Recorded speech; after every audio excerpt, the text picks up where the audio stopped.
a este último tema, que es ya el nacimiento de Jesús. Hoy veremos que así como con el nacimiento de Juan se cumple una profecía, pues Dios en el nacimiento de su Hijo, desde luego, cumpliría esa profecía, su promesa, y tener esto siempre presente. Cuando Dios promete algo, cumple, Él lo cumple, y no está sujeto a nuestros estados de ánimo o nuestra falta de fe en un momento dado que pudiéramos tener. Hay cosas que cuando Dios las tiene designadas, las va a cumplir. Y ¿saben qué? Gracias Señor, porque a pesar de nuestra falta de fe algunas veces, como en el caso de Zacarías, que dudó, ¿verdad? Él cumplió. Él de todos modos le dio un hijo. Y así nosotros, gracias a Dios, que a pesar a veces de nuestra falta de fe, de falta de ánimo, de algunas cosas, de todos modos el Señor nos da y nos cumple lo que nos promete. Y una cosa que es segura que nos prometió es la vida eterna, ¿verdad? Esa es segura. Así es que otra vez anclamos el alma a esto. Cuando Dios promete algo, lo cumple. Cuando Dios anuncia un suceso por venir, seguro se cumplirá. Él es fiel a su palabra.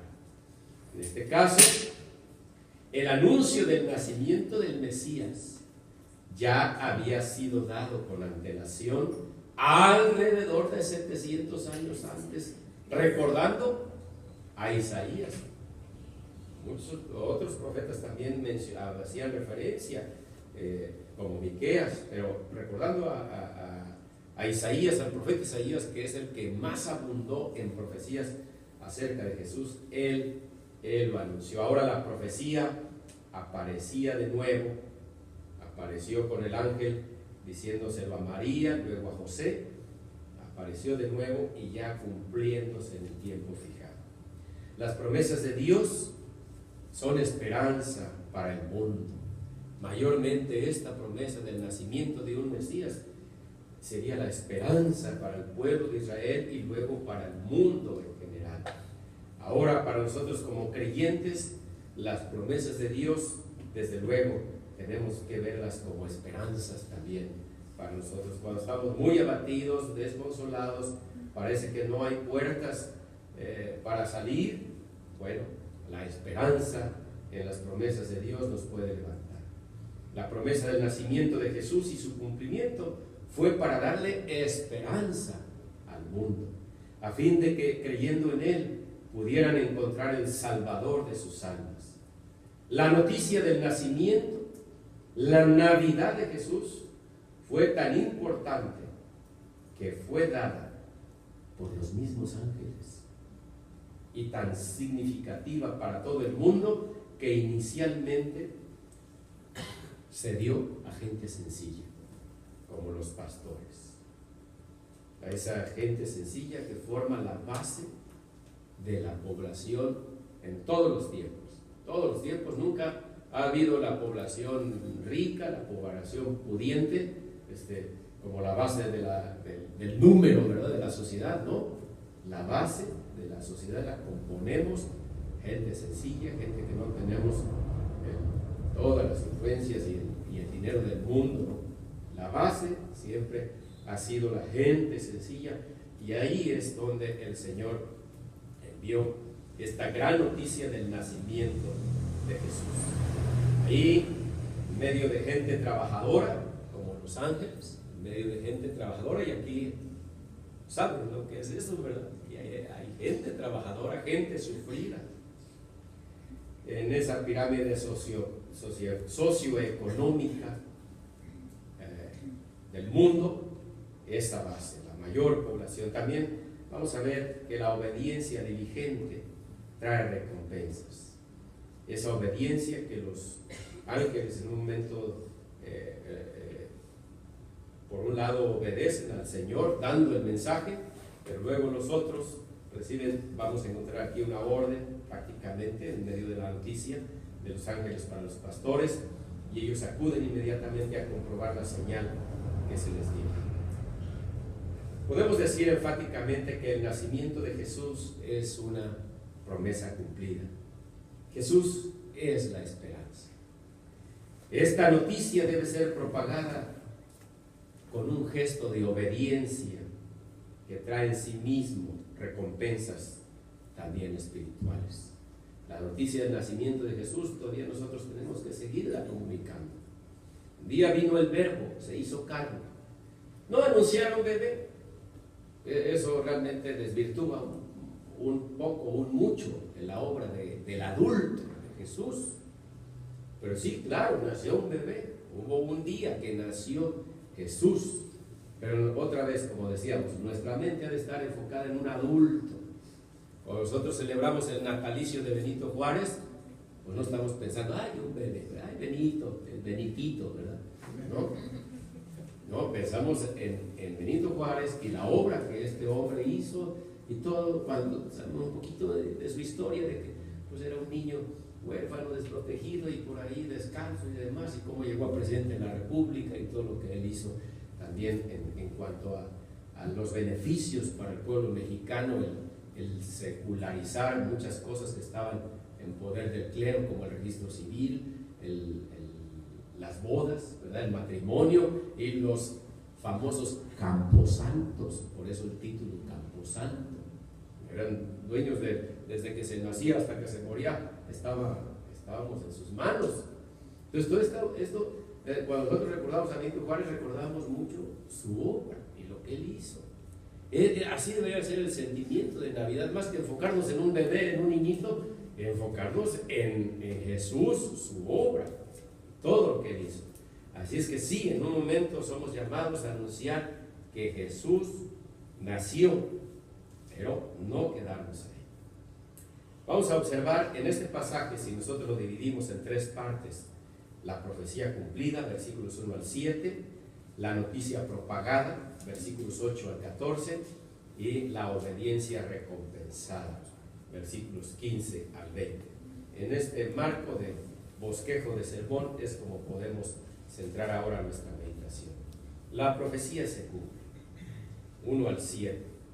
Lucas, otra vez, muy metódico en su escritura, inserta este acontecimiento muy bellamente expuesto en los días de Augusto César, cuando él promulga un edicto, es decir, una orden real de que todo el mundo fuese empadronado. ¿Qué significa empadronarse? Registrarse, censarse, ¿verdad? El padrón significa ese registro. Entonces, él ordenó, él quería saber cuántos hay en su reino, y esto pues es normal de todo, desde antes existía este asunto de los censos. David, recordemos que un día hizo un censo y así le fue, pero no tanto por el censo mismo. Es natural que el rey haga un censo y quiera saber cuántos hay. El problema era lo que había en el corazón, ¿verdad? La soberbia, quiero saber sobre cuántos mando, cosas así. Eso es lo malo. Pero el censo sí es un asunto de orden y es un asunto de Dios. Él mismo dio órdenes allá a Moisés que censara el pueblo. Entonces el censo en sí mismo no era el pecado, sí, era una necesidad. Y Augusto tiene la necesidad de saber cuántos hay en su reino, entonces manda todo mundo que está bajo mi dominio, empadrónese. Y aclara a Lucas que este censo se hizo siendo Cirenio gobernador de Siria. Es decir, dar referencias de personajes históricos muy claros para que se pueda insertar este acontecimiento. Iban todos a ser empadronados, cada uno a su ciudad, conforme a la costumbre de los judíos.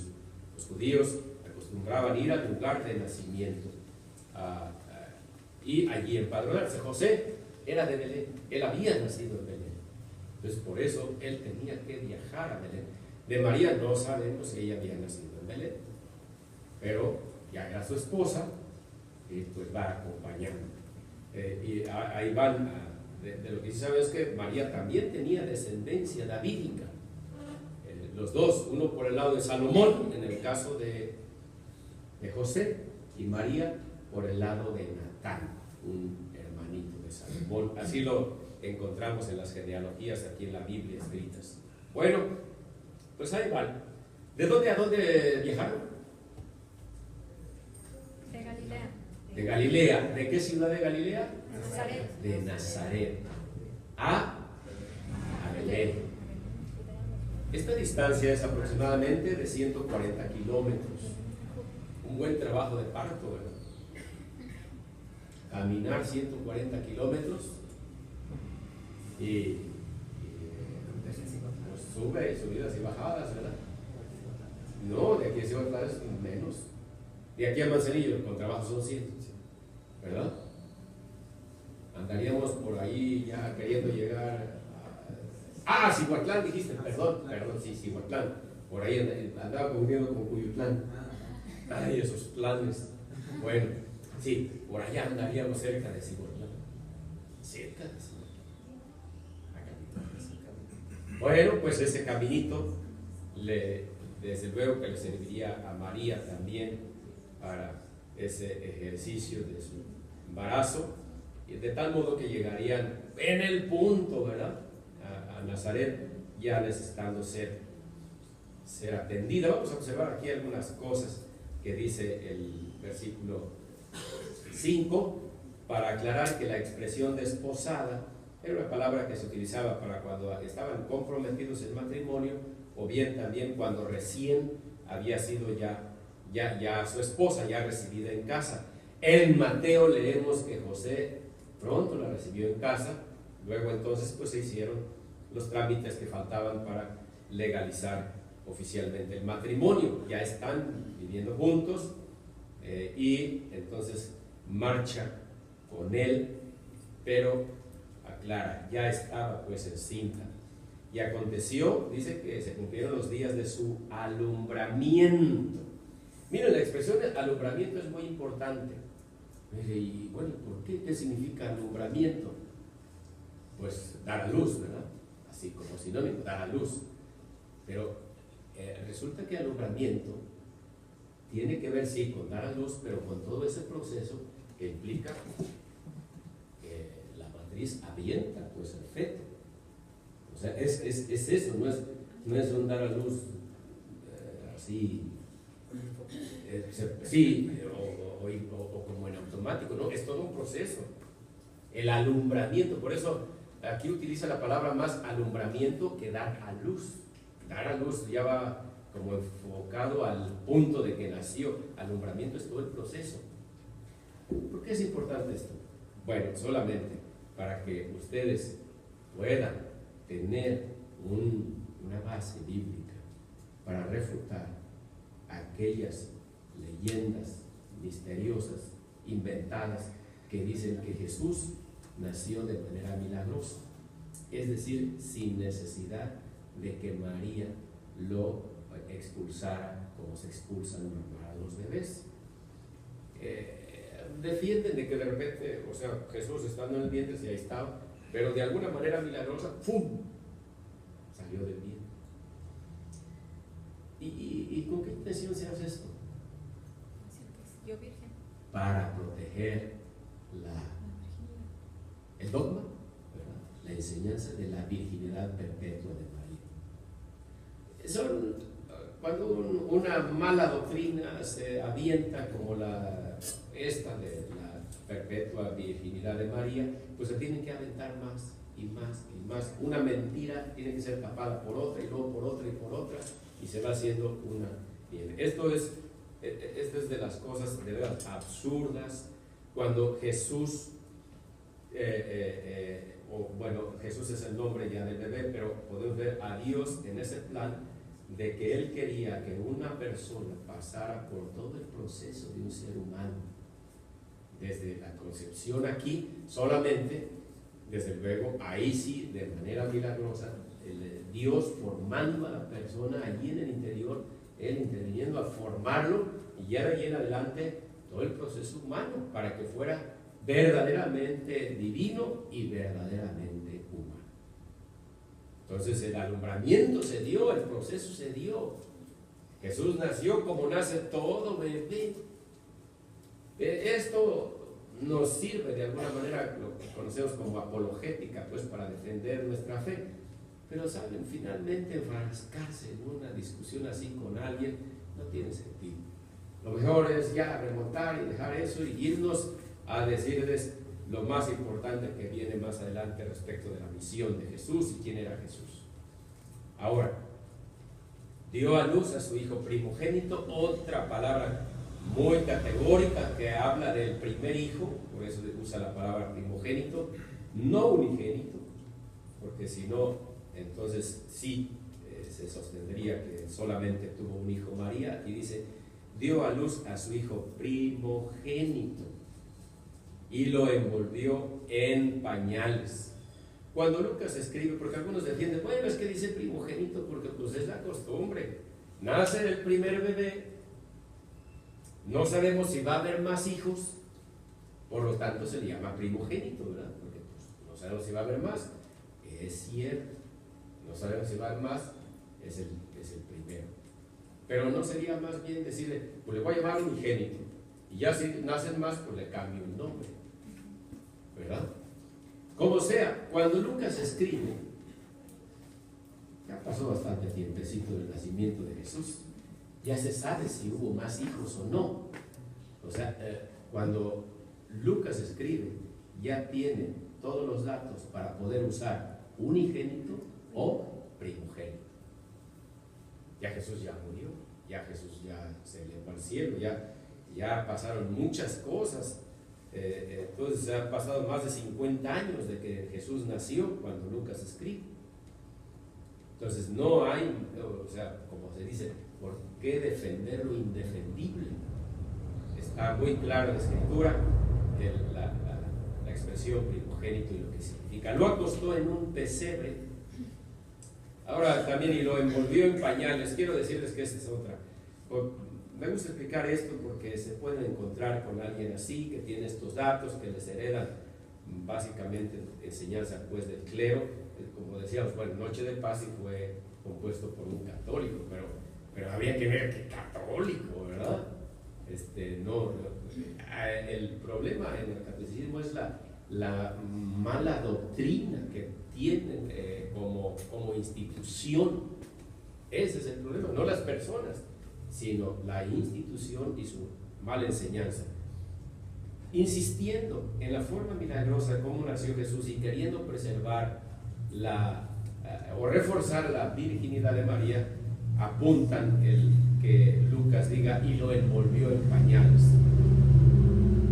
El argumento es que, bueno, es que María no sufrió ningún dolor de parto ni nada, como nació de manera milagrosa, bueno, contaba con todas las energías para ella directamente envolver al niño en pañales. Estos son argumentos pues muy fuertes que quieren reforzar esto. Cuando nosotros sabemos que las mujeres no van a necesitar que no sufran nada para poder envolver a su bebé en pañales. Miren, hay tribus, esto es interesante conocerlo, donde tienen por costumbre que la mujer cuando va a parir se va al campo, sola, se lleva una cubetita con agua, nada más, y eso, se va acompañando, llega allá, se amarra a un árbol y ahí se cuelga, y así para, nace sola, es costumbre allá. Y bueno, pues sus costumbres dicen, pues si regresa bien, y si no, pues ya se murió, de ver lo que sea, sola, allá. Expulsa al bebé solita ahí, corta el cordón y envuelve a su bebé recién nacido. Entonces este tipo de argumentos son insulsos, ¿verdad?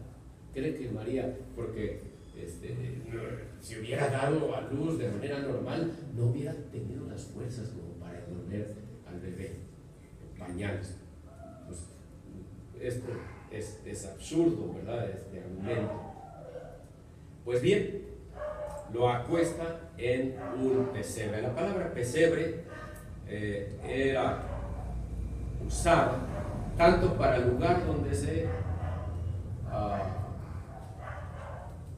se hospedaban los animales, donde se guardaban los animales, el estacionamiento del hotel, ¿verdad? Ahí pesebre, el establo, y también se le llamaba al área donde se le ponía el forraje, la comida a ellos. Entonces, por lo que vemos, Jesús nació en un pesebre, y al decir lo acostó en un pesebre, entonces también entendemos que fue en el espacio dedicado para el alimento de los animalitos, donde había heno y muchas cosas ahí suaves también para el bebé.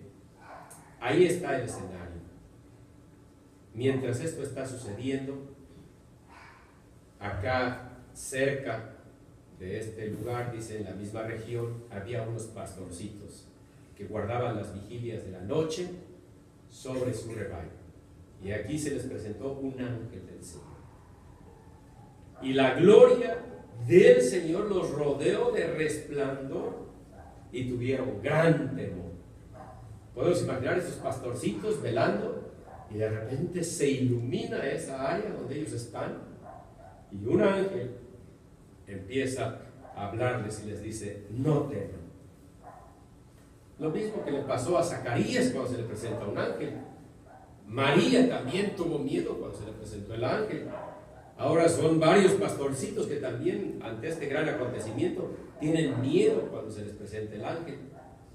Pero les dice: les doy nuevas de gran gozo que será para todo el pueblo, que os ha nacido hoy en la ciudad de David un Salvador. Y aquí aparece insertada la expresión Cristo, que es Cristo el Señor, es el Mesías. Cristo significa el Mesías, el ungido. Él es el Mesías esperado. Él es el Señor, ese que nació, es ese que están esperando durante tantos años, el cumplimiento de las profecías. Esto os servirá de señal: hallaréis al niño envuelto en pañales, acostado en un pesebre. Este es el mismo cuadro que estamos viendo aquí cuando él nace. Y repentinamente apareció con el ángel una multitud de las huestes celestiales.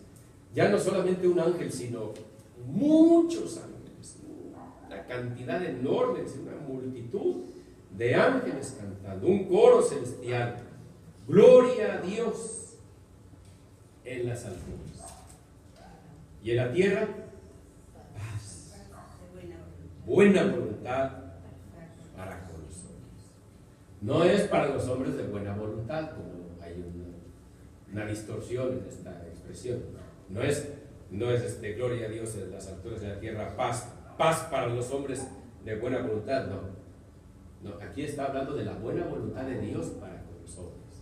La buena voluntad de que Jesús naciera es la mayor expresión de la buena voluntad de Dios para la humanidad.